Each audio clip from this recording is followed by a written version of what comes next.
It was supposed to be just another Tuesday morning inside the towering glass building of Kingsley Enterprises. The lobby buzzed with the hurried footsteps of executives, the soft hum of conversations, and the faint scent of expensive coffee drifting from the cafe corner. Everyone was busy, too busy to notice the man who ran this empire walking through the lobby a little slower than usual, his smile a bit strained. Everyone except for one person.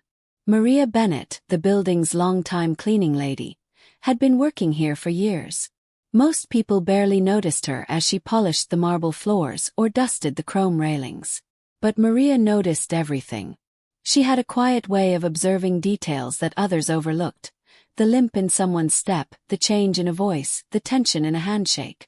And that morning, her sharp eyes caught something unsettling in the face of Jonathan Kingsley, the millionaire CEO whose decisions could make or break fortunes. She was wiping down the reception desk when Jonathan walked past. His usually tanned skin looked pale under the lobby lights. His eyes slightly unfocused, and he gripped the railing of the stairs just a little too tightly. To anyone else, it might have looked like fatigue from another late night of meetings. But Maria's mind went back to her younger brother, who had ignored similar signs, until it was too late. Maria tried to brush the thought aside, telling herself she was just imagining it. After all, who was she to say anything to a man like Jonathan Kingsley? But as she moved through the hallways, her eyes kept drifting to the CEO whenever he passed. She noticed his hand occasionally pressing against his chest, the way he leaned against the wall for a second before heading into a conference room. It was subtle, almost invisible to the untrained eye, but Maria saw it. By late morning, the building was in full swing. Phones rang non-stop, assistants darted around with papers, and a major investor meeting was underway on the top floor. Maria was pushing her cleaning cart near the executive offices when she spotted Jonathan again, standing alone at the end of the hallway. His face was pale as paper now, his breathing shallow, his fingers trembling slightly as he reached for the doorknob. Something inside her told her this wasn't just stress. It wasn't just tiredness. It was something serious. The kind of serious where seconds mattered. But what could she do? She was just the cleaning lady. If she walked up to him and said something, people might think she was overstepping. And yet, if she stayed silent, what if this was the moment before something terrible happened? Maria gripped the handle of her cart, her heart pounding. All around them, the world kept moving. Emails flying, deals being made, people laughing over coffee, unaware that the most powerful man in the building might be one breath away from disaster. She took one step toward him, then another, until she was close enough to speak. But before she could get a word out, Jonathan staggered forward, his knees buckling. Maria dropped the cloth she was holding and rushed forward, just in time to steady him before he could fall. Jonathan's weight leaned heavily against her for a second, and she could feel the tremor in his body. His eyes blinked rapidly as if trying to focus, and when he finally looked at her, there was a flicker of surprise, maybe even embarrassment. "You okay, sir?" Maria asked softly, keeping her voice low so the nearby assistants wouldn't hear. She knew how quickly whispers could spread in a place like this. "I'm fine," Jonathan muttered, straightening himself and taking a step back. But Maria noticed the way he avoided her eyes, how his hand lingered on the wall for balance. She wanted to press him, to insist he sit down, but he was already adjusting his suit jacket and walking toward the meeting room. The double doors closed behind him, shutting her out, but her worry only grew. Maria went back to her cart, pretending to continue her work, but her mind was spinning. She'd seen this before, too many times. Back in her neighborhood, it was usually men who ignored the signs, thinking they were too strong, too busy, or too important to slow down. Her brother had been one of them. He'd worked double shifts at the auto shop, brushing off the pain in his chest until the day he collapsed in front of his own children. The rest of the morning felt longer than usual. Maria kept moving through the floors, emptying bins and wiping down tables, but she was listening for any sign of trouble. Each time she passed the executive wing, she glanced toward the meeting room doors. Behind them, the biggest deal of the quarter was being negotiated, but Maria's thoughts were on the man leading it, and the ticking clock she feared he didn't even hear. Around lunchtime, Maria saw him again. This time, he was walking with one of his senior managers, trying to maintain his usual confident pace. But his right hand briefly touched his temple, and his voice had a faint rasp. The manager didn't notice. Nobody did. They kept talking numbers and deadlines while Maria's eyes locked on the subtle strain in Jonathan's face. She remembered overhearing once that he barely slept, surviving on coffee and energy drinks, flying from one city to another without pause. He was a man people admired for his drive, but Maria knew that kind of constant push had a cost. In the break room, 2 junior staff were laughing over a news article about the company's stock price, completely unaware of what Maria had just witnessed. She wanted to tell someone, but who would take her seriously? To them, she was just the cleaning lady. Someone invisible, someone who didn't belong in conversations about the CEO's health. Still, something deep inside her refused to let it go. She kept replaying the moment in the hallway, the weight of him leaning against her, the pale look in his eyes. She thought about her brother again, about the night the phone rang and everything changed. And then, just after 2 o'clock, she heard a sound that made her freeze. A faint, sharp clatter from the executive hallway, like something had hit the floor. Maria's hands tightened around the mop handle, her pulse quickening. Was this the moment she had been fearing all morning?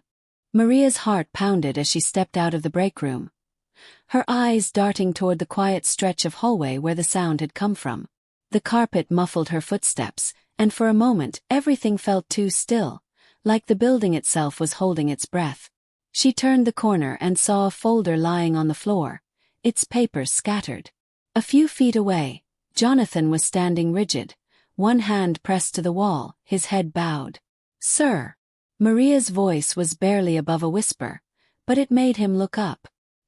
His face was pale again, beads of sweat forming along his hairline despite the air conditioning. He straightened, forcing a faint smile. "I dropped something." "It's fine," he said, bending to gather the papers, but Maria could see his fingers shaking. Before she could say anything else, footsteps echoed from the other end of the hallway.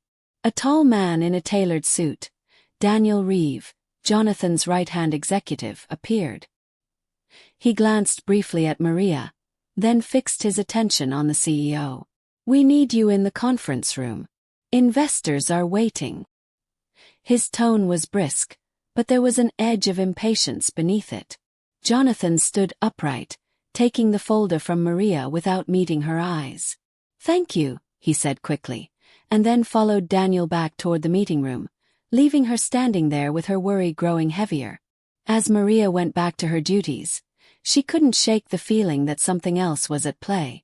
The way Daniel had looked at her, like she was somewhere she didn't belong, stuck in her mind. She had worked here for years, cleaning offices after midnight and early in the morning, and she had seen more than people realized.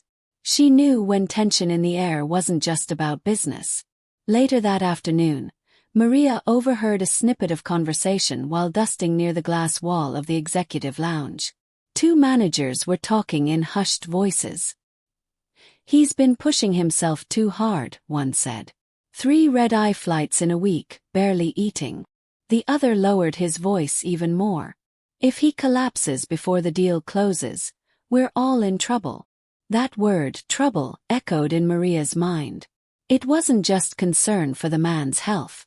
There was something about the deal itself, something urgent enough that people were willing to ignore the obvious signs in front of them.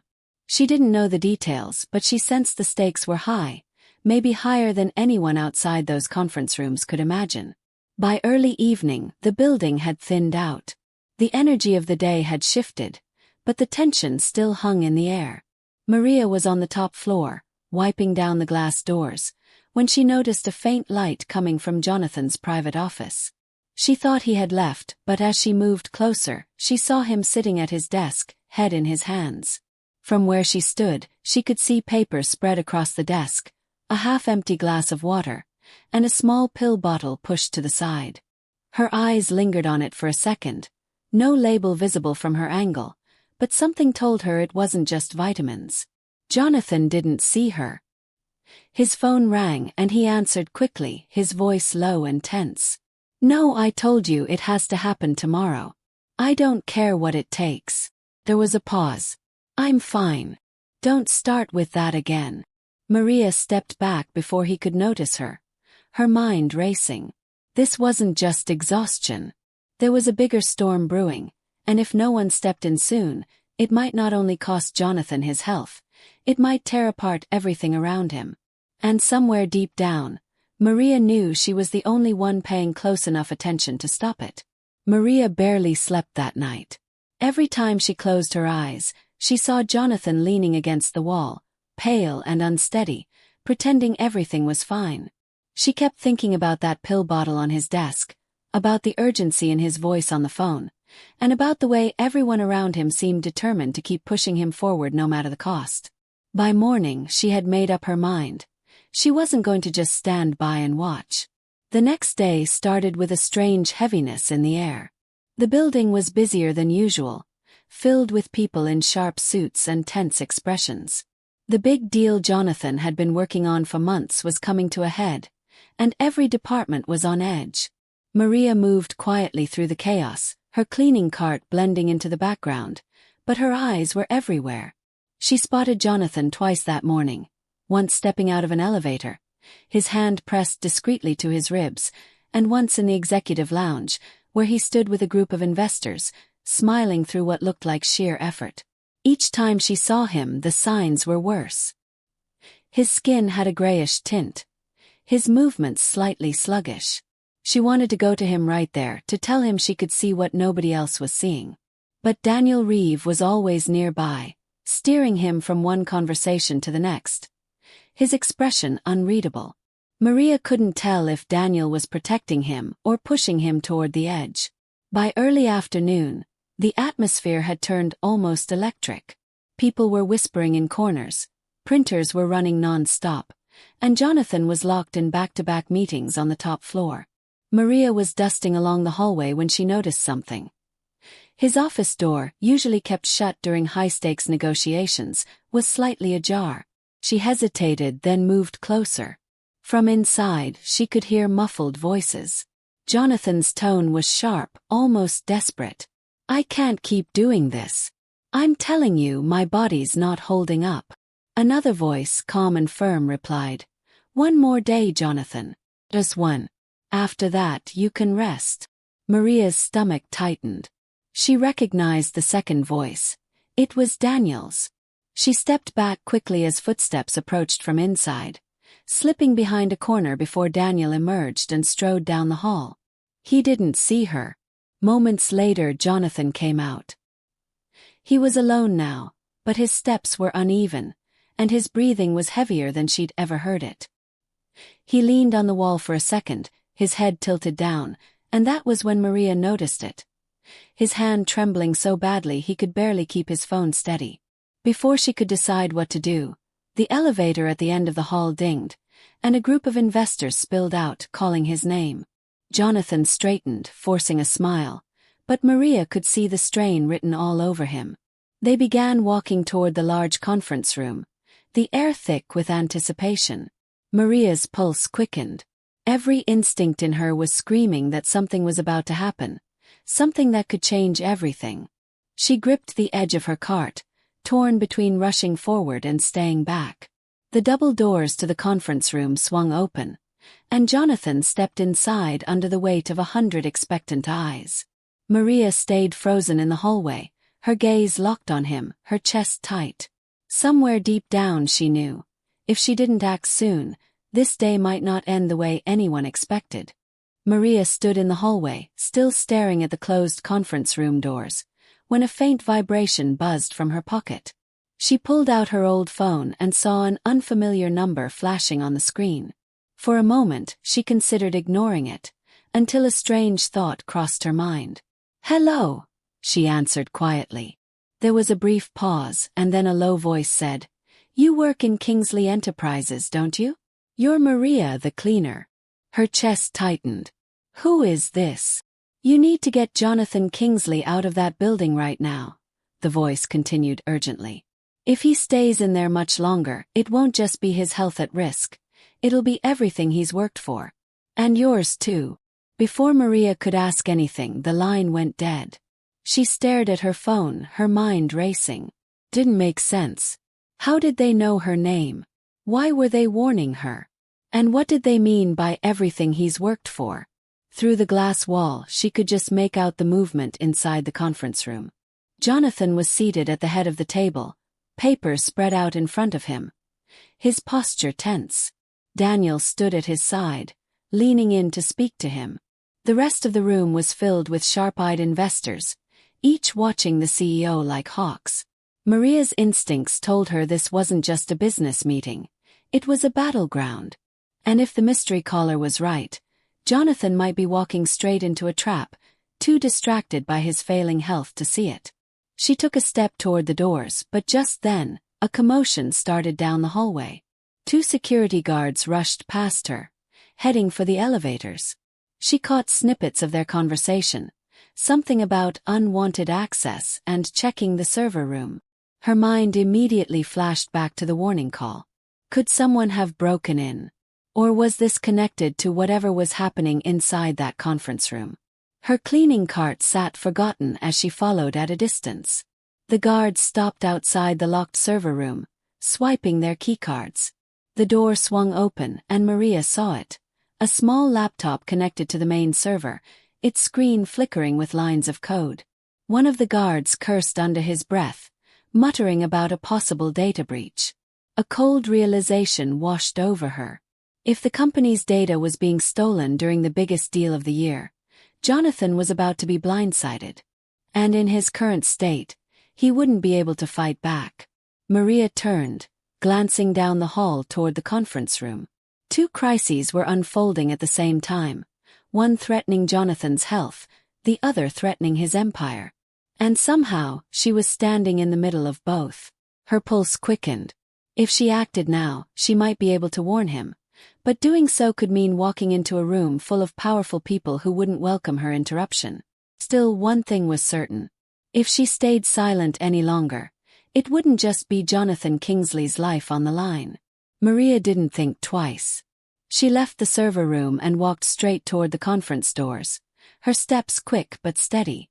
Her heart pounded in her ears, but she kept going, gripping her phone in one hand like a lifeline. She could hear muffled voices inside, sharp and clipped, the kind of tone people used when millions were at stake. She pushed the doors open. Every head in the room turned toward her, and for a second, the air seemed to freeze. Daniel's expression darkened immediately. "What are you doing here?" he demanded. Maria ignored him. Her eyes went straight to Jonathan. He was pale, beads of sweat visible on his forehead. She stepped forward. "Mr. Kingsley, you need to come with me. Right now." A ripple of murmurs passed through the room. Jonathan tried to wave her off, but she didn't back down. "Sir, listen to me. There's a data breach happening downstairs. Someone's stealing your files. And you," her voice faltered for a second, "you don't look like you can sit here another minute without collapsing." The room erupted in noise. Investors questioning, Daniel snapping at security, papers being shuffled. But Jonathan's eyes locked on hers. Something in her urgency seemed to cut through the chaos. Slowly, he pushed back his chair, using the table for support. Daniel stepped in front of him. "This is absurd. She's just the cleaning staff." Jonathan's voice, though weak, was firm. "If she says there's a breach, we check. Now." Within minutes, they were in the server room. The laptop was still there, the screen alive with streaming data. Jonathan's chief of IT confirmed it. Critical company information was being copied, seconds away from being gone for good. The plug was pulled just in time. But as the relief swept through the room, Jonathan's knees buckled. Maria caught his arm before he could fall. His breathing was ragged, his face ghostly. "Ambulance," she said firmly, looking directly at Daniel, who seemed momentarily frozen. By the time paramedics arrived, Jonathan's condition had worsened. They rushed him out, and Maria followed, still gripping his hand. At the hospital, doctors confirmed what she had feared all along. He'd been ignoring signs of a serious heart condition, pushing himself to the brink. Later that evening, after surgery stabilized him, Jonathan asked to see her. He was pale but conscious, his voice quiet. "You saved my company and my life today," he said. Maria smiled faintly. "Just doing what I knew was right." But before she could leave, Jonathan glanced toward the doorway, his brow furrowing. "There's something you should know. The breach. It wasn't random. Whoever planted that laptop knew exactly when I'd be most vulnerable." He paused, his gaze steady. "And the only person who had access to both my schedule and the server room was Daniel." Maria's breath caught. She thought the danger was over. But now she realized, the real fight had only just begun. Maria stood there for a long moment, letting Jonathan's words sink in. The thought that Daniel, his most trusted executive, might have been behind both the data breach and pushing him past his limits made her chest tighten. It explained the constant pressure, the way Daniel had hovered in every meeting, and the urgency to keep Jonathan in that conference room no matter how sick he looked. The following day, Jonathan's legal team quietly began their investigation. Maria, who had never imagined being part of anything like this, found herself answering questions in a private meeting room at the hospital. She told them everything she'd seen: Jonathan's symptoms, Daniel's dismissive behavior, the overheard conversation about one more day, and the moment she found the breach. The pieces fit together, and the truth began to surface. Within a week, Daniel was gone. Officially, it was a resignation due to personal reasons, but those who worked in the building knew it was more than that. Security footage and server logs revealed that Daniel had given access to an outside party on the same day Jonathan nearly collapsed. Whether it was a rival company or an inside power grab, Jonathan kept the details quiet. What mattered was that the threat was over. Jonathan's recovery was slow but steady. He began working from home for a while, focusing on his health and delegating responsibilities more carefully. For the first time in years, he seemed to be listening to his body instead of ignoring it. Maria visited him once, bringing a small basket of homemade bread and fresh fruit. He smiled when he saw her. "I've had CEOs, investors, and politicians in my office," he said. "But the person who saved me was the one everyone overlooked." Maria shrugged. "Sometimes it's easier to see the truth when you're not trying to impress anyone." Back at Kingsley Enterprises, things felt different. People noticed Maria now, smiling at her, greeting her by name. She still did her cleaning rounds, but there was a new respect in the way people looked at her. She had gone from invisible to unforgettable, not because she wanted recognition, but because she had acted when it mattered most. Weeks later, Jonathan returned to the office. His first day back, he held a small gathering in the lobby. In front of the staff, he thanked Maria publicly for her quick thinking, her courage, and her refusal to ignore what others missed. He called her the eyes that saw what no one else would, and presented her with a framed certificate of appreciation, and something else. It was a letter offering her a new role within the company, one that allowed her to work directly with the building's safety and wellness program. She would be trained, certified, and given the tools to make sure no one in the building ever faced a health emergency unnoticed again. Maria accepted with tears in her eyes. She hadn't set out to change her life, only to help someone who needed it. But in doing so, she had changed more than one life. Looking back, she realized the lesson was simple yet powerful. Titles and positions don't make someone important. Actions do. And sometimes, the quietest voice in the room can be the one that saves everything.